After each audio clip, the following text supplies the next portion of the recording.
नमस्कार दोस्तों, मैं आज एक घरेलू जो हर घर में रोज़ यूज होता है, उसके बारे में हम आपको बताने वाले हैं कि वो हमारे घर में रोज़ बनता है, लेकिन हम लोग जानते नहीं हैं और वो कितना घातक चीज़ है, इसके बारे में हम आज बता रहे हैं। सबसे पहले हम बात कर रहे हैं उस घातक चीज़ का, जिसका नाम है दाल।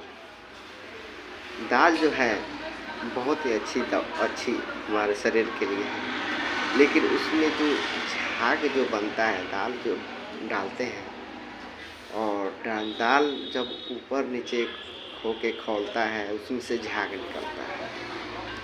तो झाग एक बेहद खतरनाक चीज़ है जो हमारे शरीर में जाकर यूरिक एसिड का काम करता है। हम लोग नहीं जान पाते हैं कि हम ज़्यादा अच्छा माने खा ही रहे हैं, तब भी मेरा यूरिक एसिड बढ़ जाता है। ऐसा क्यों हो रहा है? तो आज से हम लोग दाल जो खाएंगे, तो जितना हो सके जि जो झाग बन रहा है वहाँ पे, तो झाग को हम हटा दें और झाग हटाने के बाद जो दाल बचा है, उसमें हम उसी को यूज करें। झाग कतई भी आप न खाएँ। झाग जो है उसको अपने घर के जो बना रहे हैं खाना, उस झाग को निकाल कर फेंक दें या कहीं पे उसको धोकर डाल दें।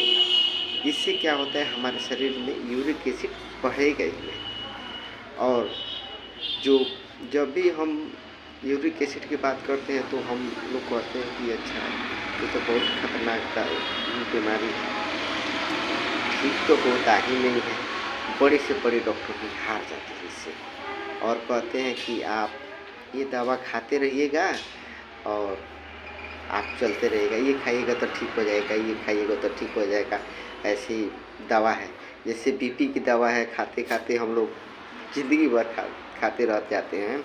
उसी तरह यूरिक एसिड की दवा है कि जब हम लोग बढ़ते यूरिक एसिड की दवा खाते हैं तो कम हो जाता है। ये नहीं है कि वो ठीक होएगा, लेकिन हम फिर वही गलतियाँ करते हैं कि हमको पता ही नहीं चला कि हम अपने झाग जो दाल वाला जो खा लिए, हालां हम कैसे कितना है, कहाँ से खा लिए, हमको समझ में नहीं आता है। तो इसलिए जब भी दाल बने, उसमें से आप झाग को हटा दीजिए।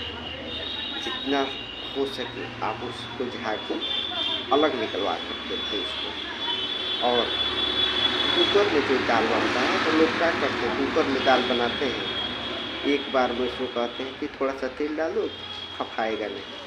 अरे बाप, फफाएगा? वो तो निकलने वाला चीज़ निकाल कर फेंक दो, खुद से निकल रहा है, उसको निकाल दो। अगर नहीं निकालेगा तो वही हमारे शरीर में जाएगा, तो यूरिक एसिड की काम करेगा और हम लोग परेशान हो जाते हैं। यूरिक एसिड भाई मने तबाह हो जाती कि साला हम कुछ पिए नहीं हैं, दालें पानी सब मने खोते हैं, मीट मछली अंडा नहीं खा पाते हैं, फिर भी हमारी यूरिक एसिड बढ़ जाता है। ऐसा क्यों हो जा रहा है? लेकिन हमको आज मने बहुत दिनों से ये कमेंट में आ रहा था कि यूरिक एसिड के बारे में कुछ जानकारी दीजिए, यूरिक एसिड के बारे में जानकारी दीजिए। तो हम कहें कि छोटा सा है, घरेलू चीज़ है। वो झाग जो दाल बनता है, उसको सबसे पहले आप निकलवा के हटा दीजिए वहाँ से।